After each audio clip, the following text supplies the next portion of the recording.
feels a little more lively in the upper body. Now, leaving one knee bent, go ahead and lengthen the other leg to the ground. Imagine that somebody is pulling that leg away, and then just let the hip come back up. So it's almost as if somebody is yanking your foot just a little bit and then releasing the foot, and everything is evening out again. Third time, and evening out. Bend the right leg, stretch the left leg.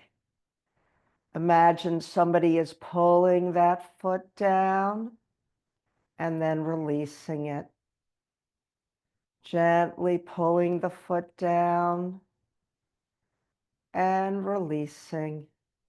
And last time, pulling that foot down and releasing. Go ahead and bend that knee up and just allow your legs to slowly windshield wiper.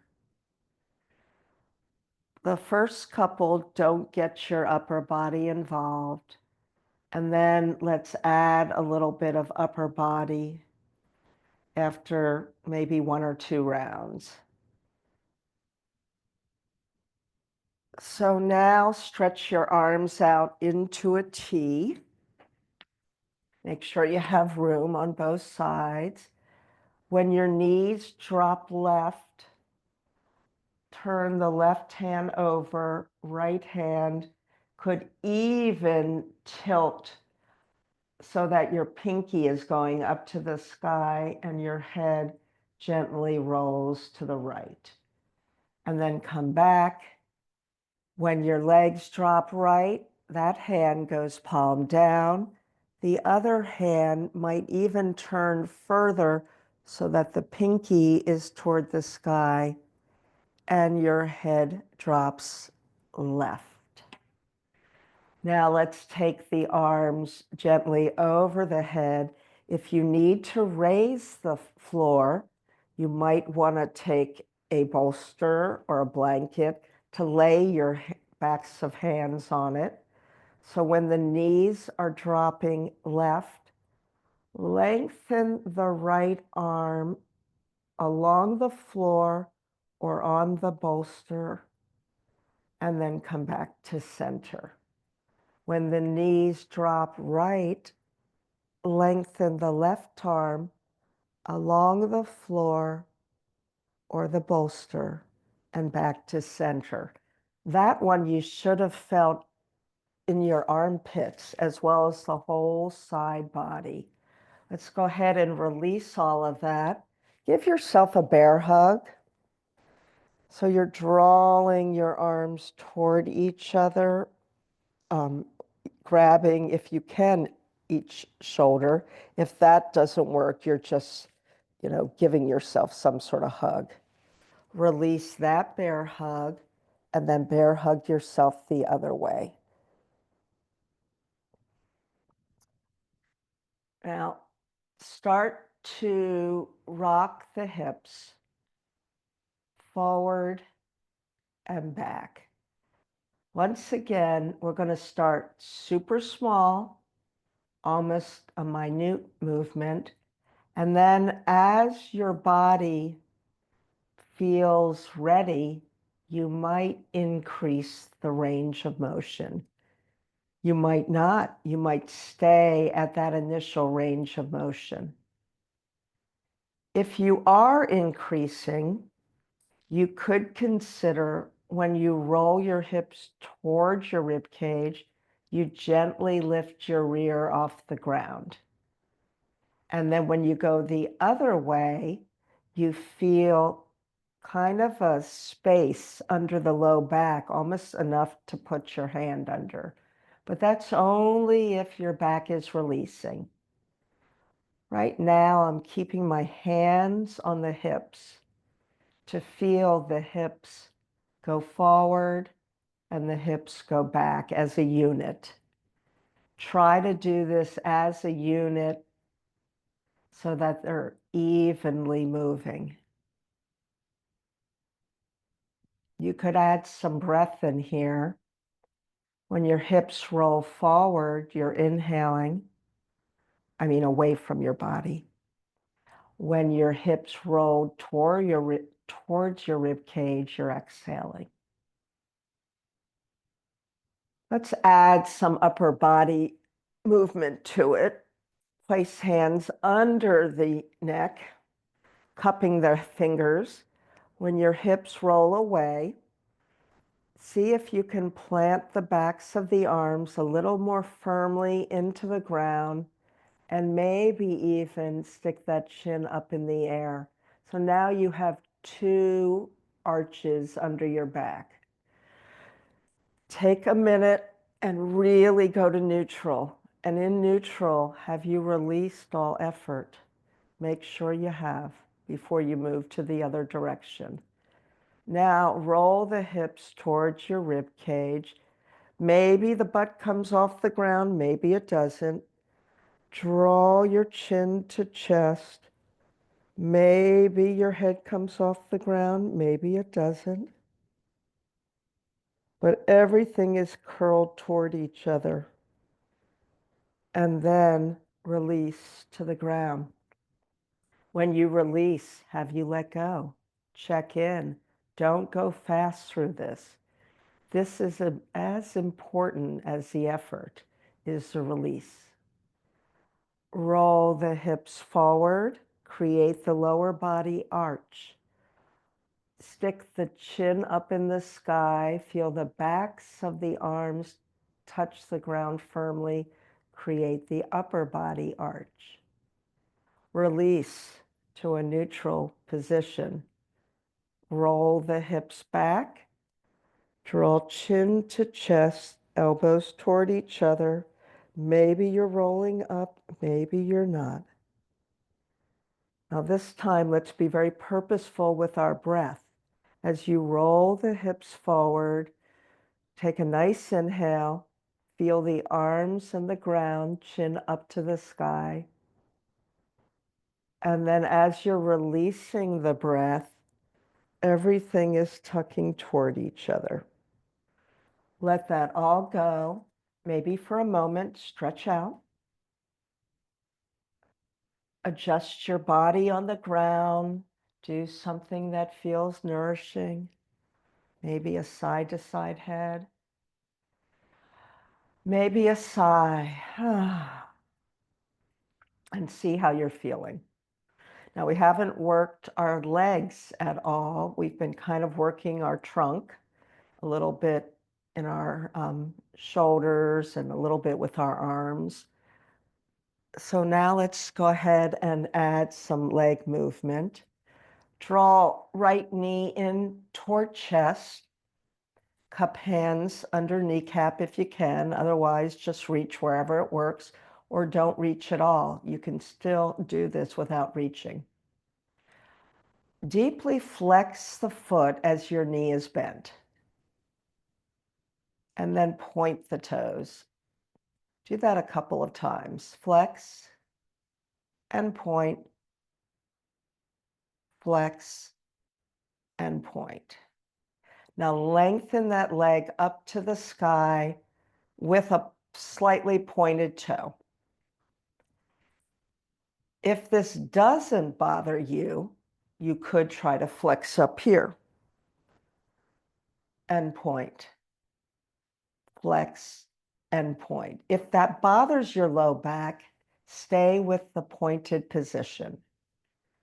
Drop down with a deeply flexed foot again and point and flex a few times.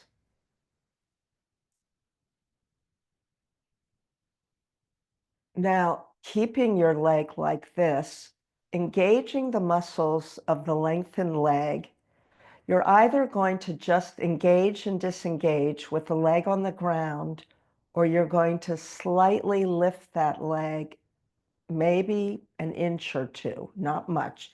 If you're doing the lift, that's a little more strenuous for the back and the core. So you could do this completely with the leg on the ground. What you're doing is engaging muscles, maybe lifting, maybe not, and then releasing muscles, completely softening that leg, allowing this other leg to soften closer to your body. We'll repeat that with a different leg and foot position. Let the foot of the straight leg turn out. Feel the muscles on the inside of the leg engage, either lifting or just engaging. If you're lowering or just releasing, make sure you've softened that. Draw the other leg closer in. Let's repeat one more time. Toes are now pointing slightly inward of the straight leg. You're now engaging the muscles on the outside of the leg. You could either leave it on the ground or slightly lift it, feeling the muscular engagement, lowering, releasing all effort, drawing this knee even closer to the chest. Bend up the left leg, take the right ankle and cross it over the thigh of the left leg, opening up the right hip, point and flex the foot a few times. If you want to, you could lift this leg up. We're doing a yin pose now. You can just do the yin pose like this. You can lift it up. Some people even like putting something under their hip here and lifting it higher. You decide what's appropriate for you. This is our first held pose. So it can be up like that. It can be bent. You could even have your foot on the wall. You don't have to have this bolster under you. Whenever you decide you're going to hold this pose in some fashion, and really it's very effective just doing it like this too, with the foot on the ground. All right, so whichever one you're doing, let's go ahead and breathe. Notice.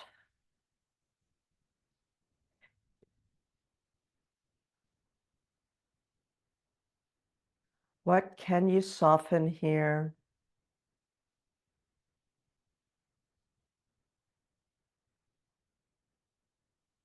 What seeds do you want to plant in your heart? What are you really wanting this spring that you are prepared to nourish and tend? So whichever one of these you're in, you're going to release. If your legs are up in the air like this, you could take a moment and just do something with both legs up in the air. If you're down on the ground, you might want a windshield wiper before we do this whole routine to the other side.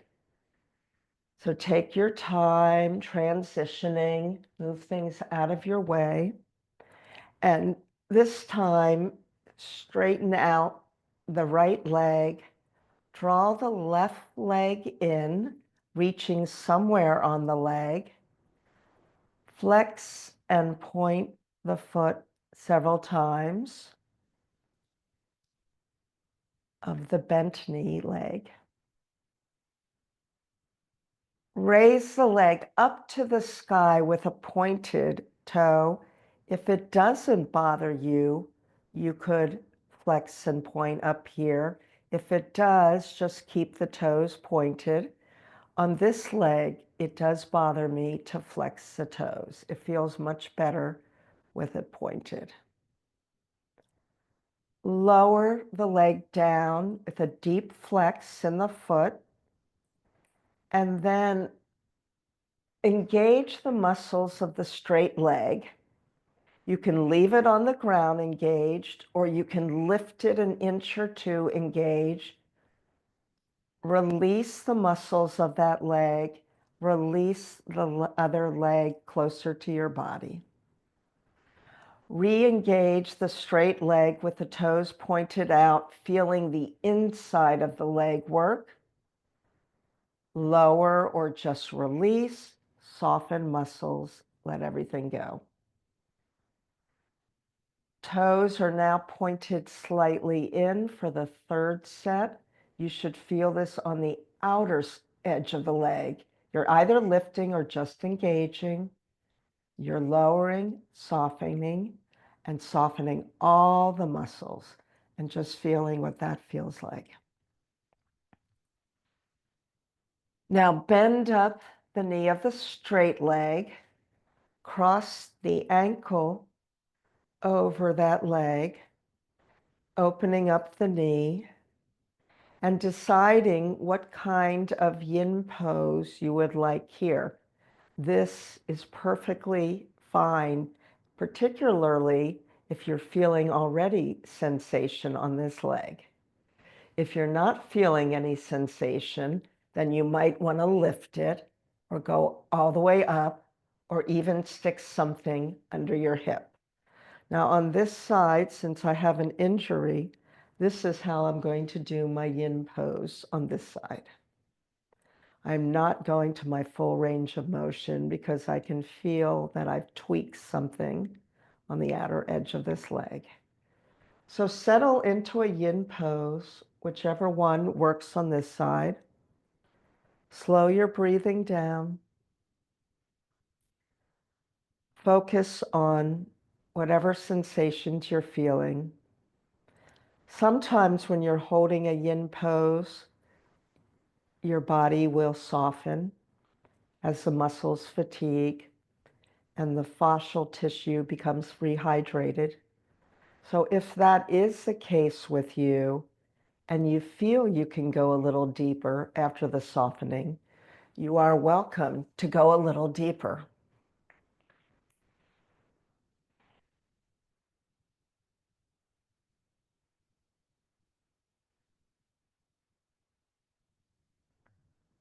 So when you enter a pose in this way, you're allowing your nervous system to feel safe.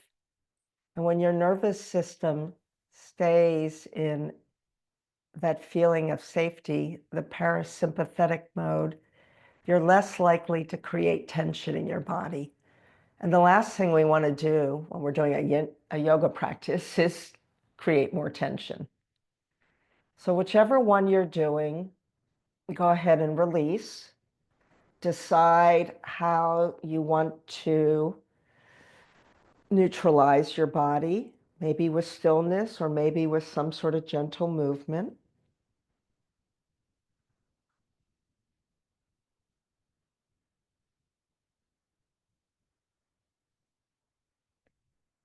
We're going to roll to a side and make our way to some sort of comfortable seated pose.